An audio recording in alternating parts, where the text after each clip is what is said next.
Almost there. Good morning. Good morning, everyone. Welcome to the Rebel Roundtable on this lovely Friday morning in July. And I am so excited. First of all, I'm Jen Lee, aka Rebel Esquire, but I'm super excited that I have Lael Sturm here from Ogmentor and telling us all about how we should be outsourcing and using virtual assistants. But Lael, do a quick introduction and tell us about Ogmentor. Yeah. Thanks so much, Jen. So Augmentor is a virtual assistant agency. So what we do is we recruit and we train and we onboard and then we stay on and manage remote overseas assistants. I have to be careful when I say virtual assistants in this day and age. People think, oh, is it a robot? It's not AI. It's actually humans Okay. overseas who are supporting, mostly North American and Western European businesses, Yeah. law firms and small businesses and large consulting and coaching firms and you name it, anybody who needs an extra pair of hands. We tend to specialize in marketing support, sales support, and admin support. But those tend to run together. Typically, we'll place Yeah. an assistant who can handle, a little bit of all of that, and it's a custom fit. So we're trying to solve the problem that the client actually has. So you have an interesting background because you came from like an agency, like a marketing agency side of things, right? And then you saw this need out there. How did that journey work out? How did you determine that this was the place to go? Yeah, so yes, I was running a marketing agency for a long, long time, and it was a good business, Mhm. and we outsourced our back office. So we had admin support, and we had marketing support, and we had sales support overseas. We experimented with a bunch of different countries, but ultimately ended up in the Philippines because fluent English, high education level, Yep. really thoughtful, caring culture. So we found that that was the best place for us to recruit from. So I had a good sized team of people in the Philippines, and when the pandemic hit, things got tough for the marketing agency world, Mhm. and I found myself with more team than revenue is kind of how I would say it, Okay. and so I thought, how can I deploy this team in a way that's going to keep me in business through the pandemic? And what we started doing was lending out our assistants on a part-time basis. Like, hey, maybe take a couple hours of this person's time to help you clear some of the backlog. They'll do some prospecting for you. They'll follow up with the leads in your CRM. And enough clients came back and said, wow, this is kind of cool. Like we hadn't thought about outsourcing marketing or even admin really, but now everybody's working from home. Everything is on Zoom. This is making a lot of sense to us. So they said, could you help us hire somebody like this full time? Mhm. And we said, yes, for sure. That's our new service offering. Yes, we're going to So pivot to right. that. Yes, that's Sure. exactly what we were thinking. So it turned into this sort of opportunity presented itself, and fortunately, I was in a position to pivot into it, and ultimately that business grew at a pace that was much brisker than the marketing agency, even when things started opening up again. And ultimately, we separated them out, and Augmentor became its own standalone brand, and that's what we do now. And I love the name. We were talking about this earlier, but Augmentor is, you augment, you add on, and that's where the brand came from. I love the imagery almost of that. It's kind of like an add-on to your firm. So it's cool. Yeah, that's it. Yeah, Good, good marketing, which I would expect from someone who's in marketing. right. Thank you. Appreciate that. So I have like lots and lots of questions, but the one thing, because I like to tell lawyers where they're failing a lot of times. Um, the most common thing I hear when I talk about virtual assistants and outsourcing and delegation and that kind of thing, there's two like main themes that come in. One is I have no idea what I should even be delegating or what I could outsource. Do you Yeah. have any tools for that? Yeah.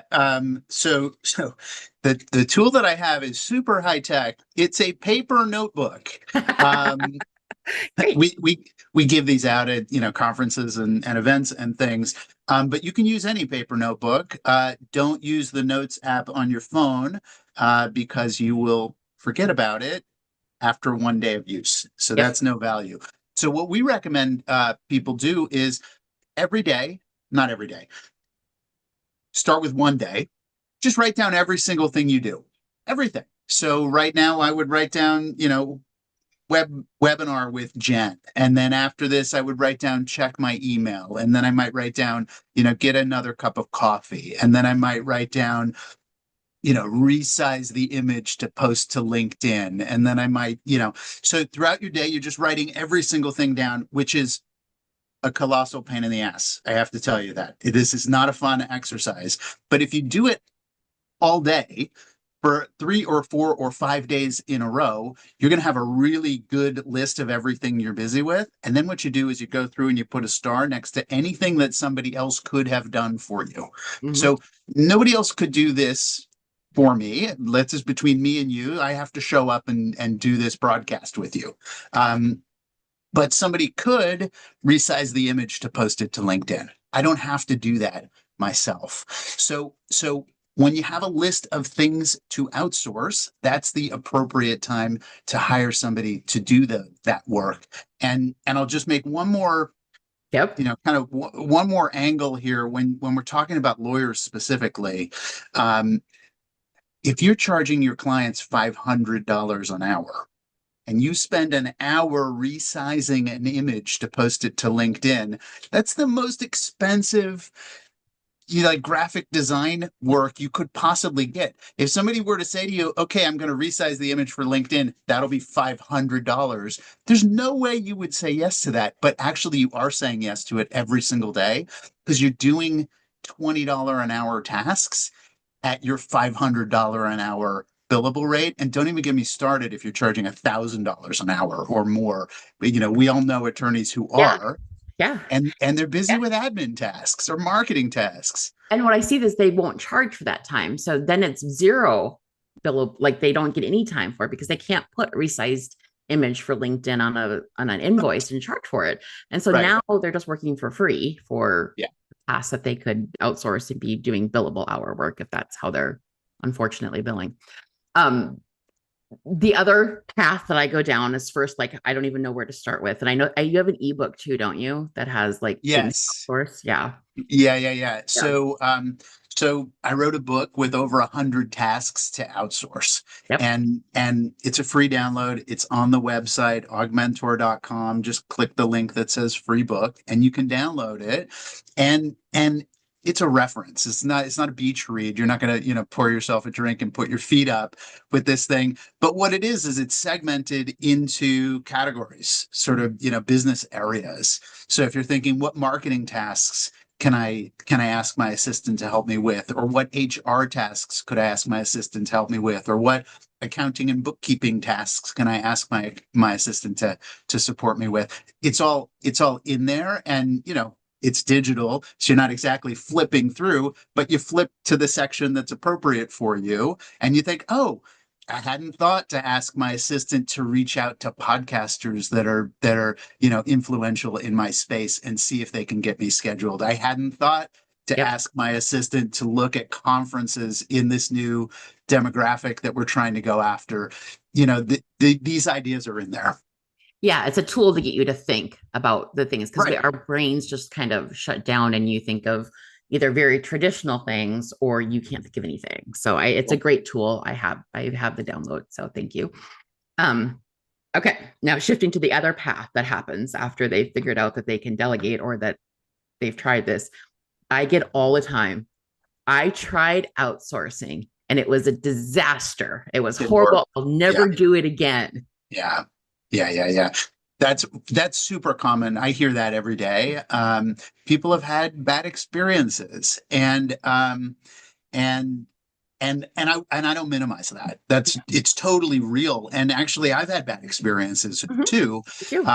So this is going to happen. So one of the paths to outsourcing is going on one of these talent marketplaces and just hiring somebody and sort of hoping for the best. And sometimes that works and sometimes it doesn't work. But more often than not, people's bad experiences come from that universe, or they hire an agency who is not doing great work or is not responsible. And frankly, it's one of the easiest things for us to distinguish ourselves on. We have a managed model. And what that means is that anytime we place an assistant, we also assign a manager on our side who's a point of reference for the client, that if things aren't going right, they can go to the manager and the manager can take responsibility for it. We document processes. So every day the assistant submits an end of day report. Here's what I did. Here's what I did not do. Here's what I need help with or coaching on or approval on, especially if they're posting stuff to social media on your behalf. You want to sign off on that stuff before it goes out.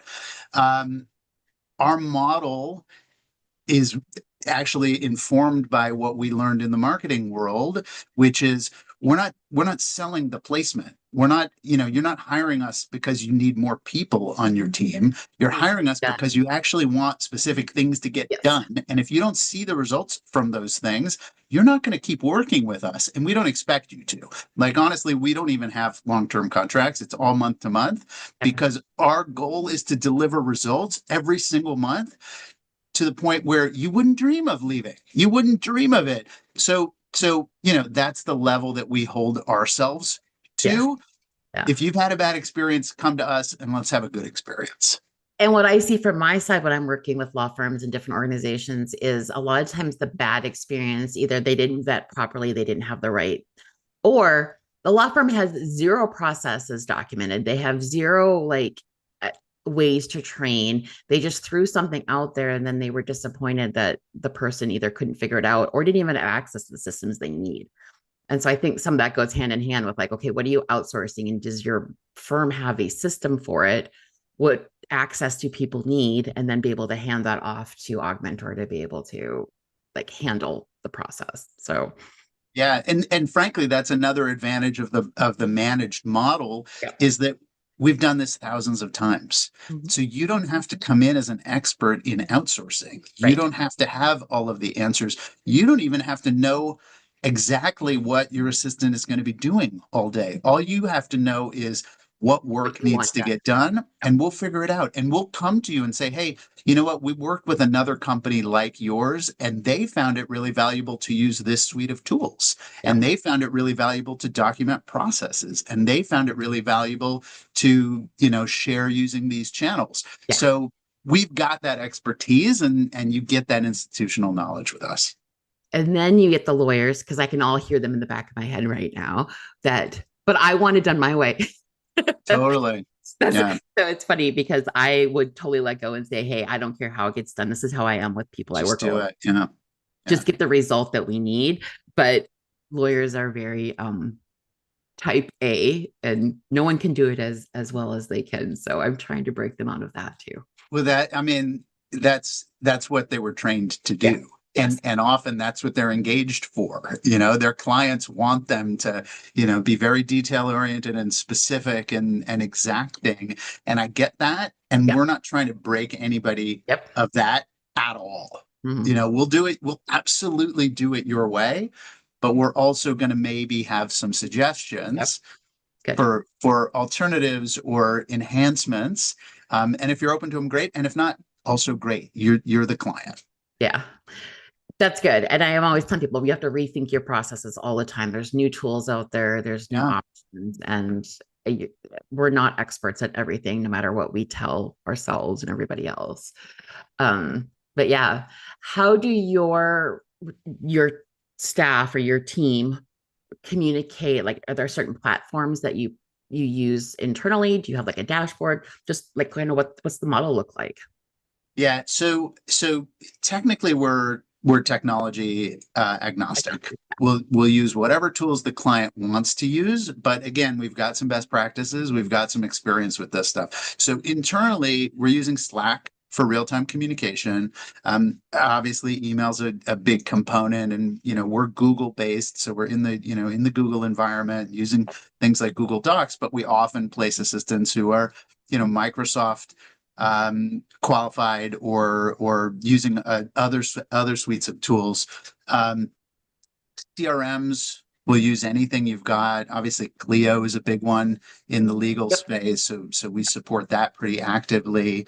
For project management and sort of basic automation stuff, we use Airtable, which is, super functional, almost so functional that it makes my head hurt a little bit.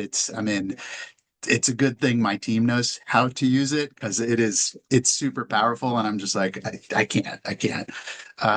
But we'll come in and do whatever the client needs. If they're not using anything, we have some recommendations. Okay. Um, if they're using, we've had some clients who say, I don't want to use Slack. you Mm-hmm. know, Yep.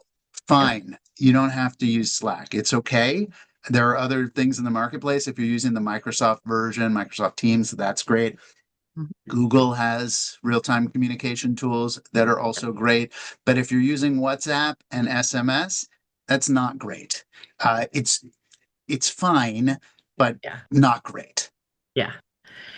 Yeah, I can see that. And I do, that's something I also hesitate when I come into an organization or a firm too, is trying to use technology they're at least familiar with, Yeah. because adding more tech tools and other changes tends to be a disaster. So that's good to hear that you're technology agnostic somewhat.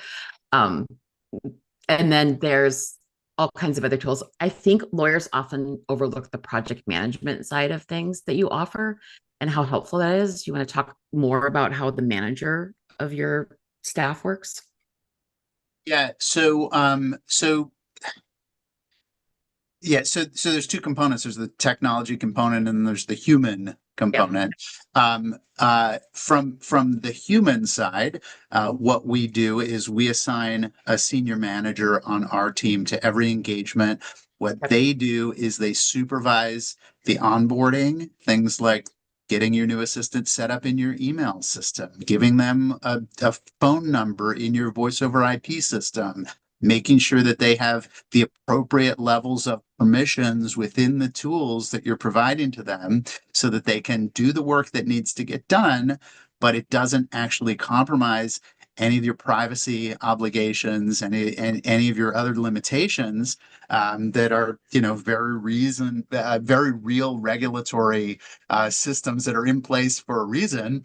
Um, so we manage that whole process for you. And then on an ongoing basis, the manager is getting that end of day report every single day. So is Okay. the client.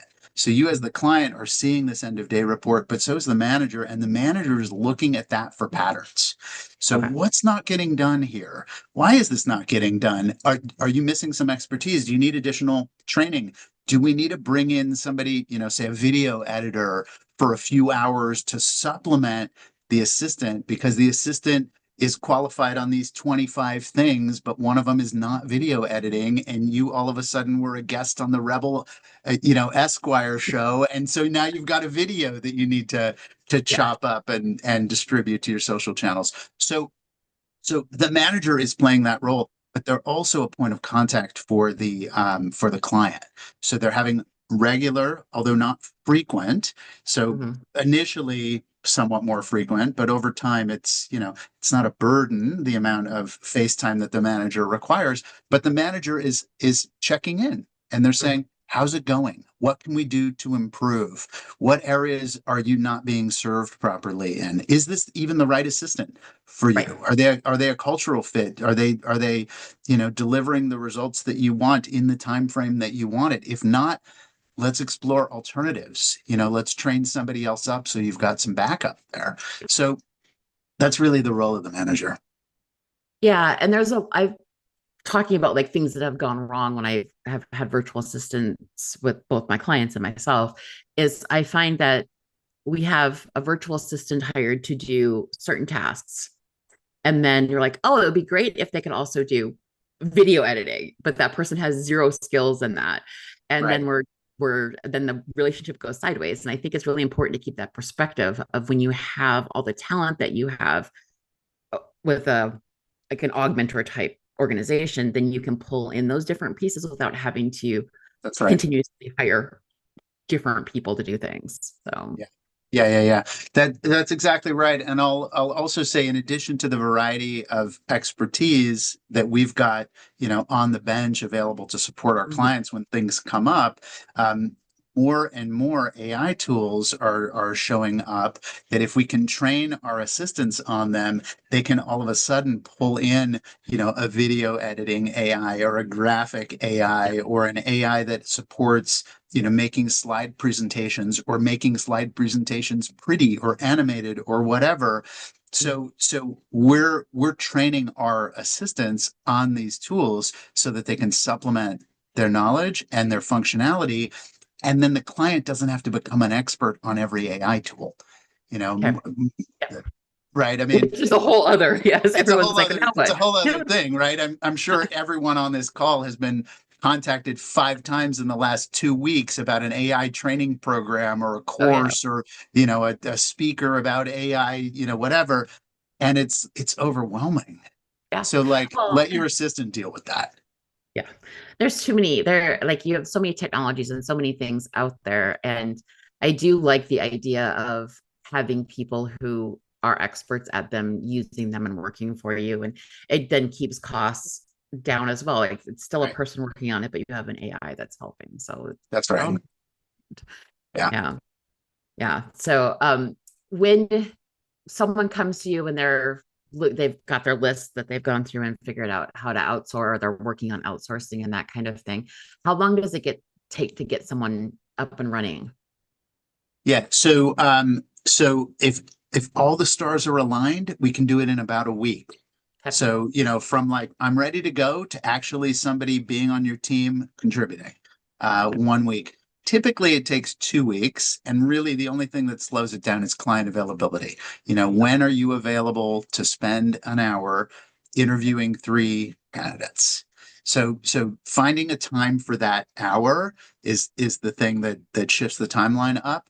Okay. We can usually get it done in 2 weeks. Our goal is not to overwhelm clients with a bunch of candidates that they're sifting through all this stuff.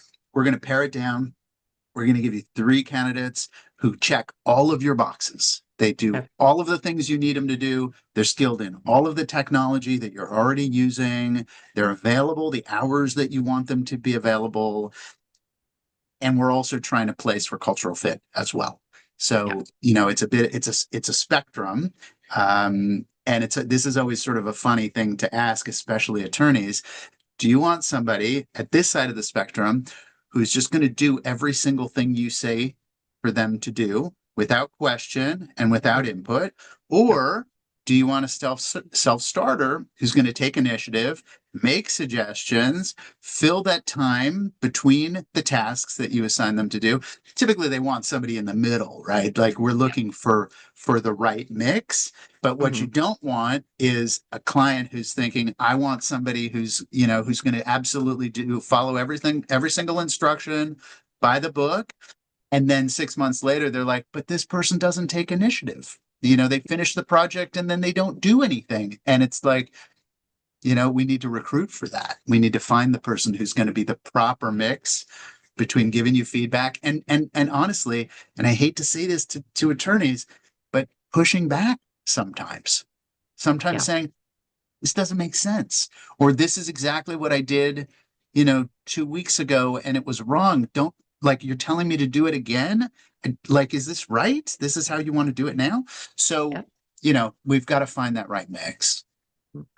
Um, so you have that first 2 weeks, you interview the three that you present to them, and they get someone onboarded, and you have the manager that's checking in with them every day. You get the report every day.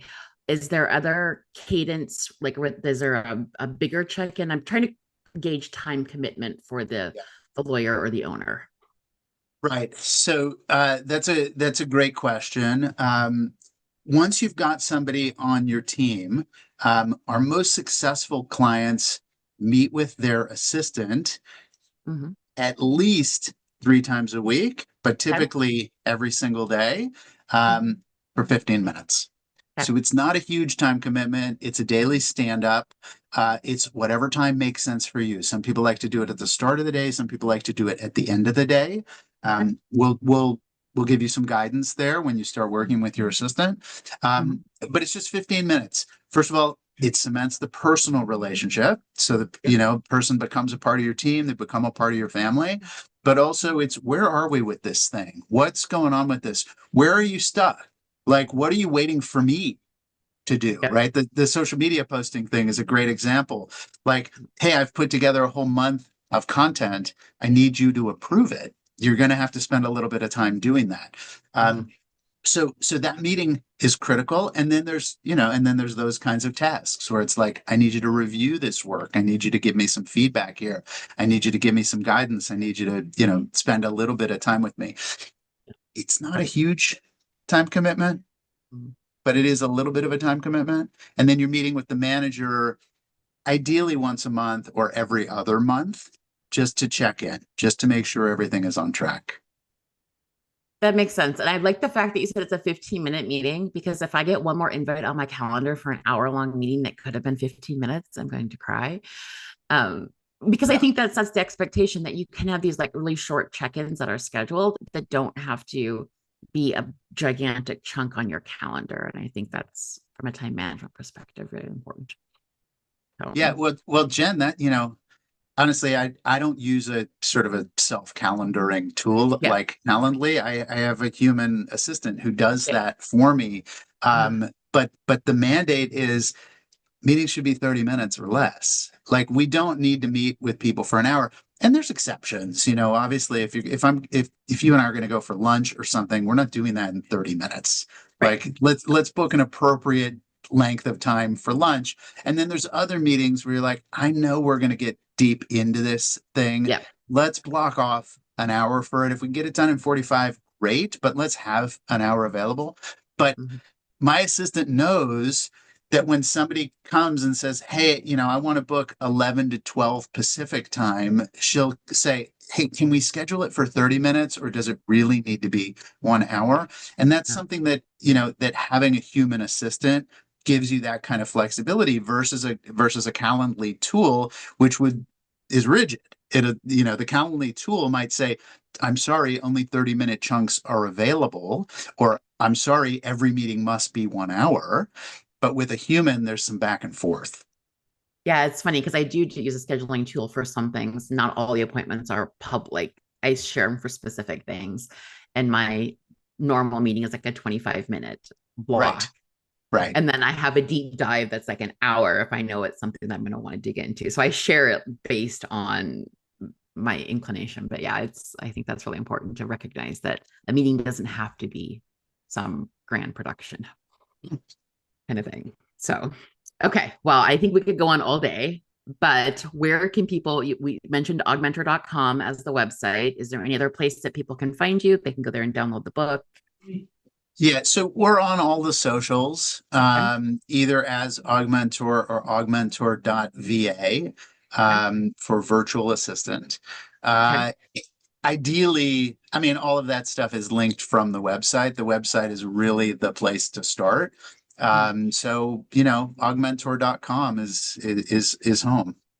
Very good. Well, I will get those put in the description and our show notes. Now, finally, on the Rebel Roundtable, we do have a Spotify playlist that's called the Rebel Roundtable Anthems.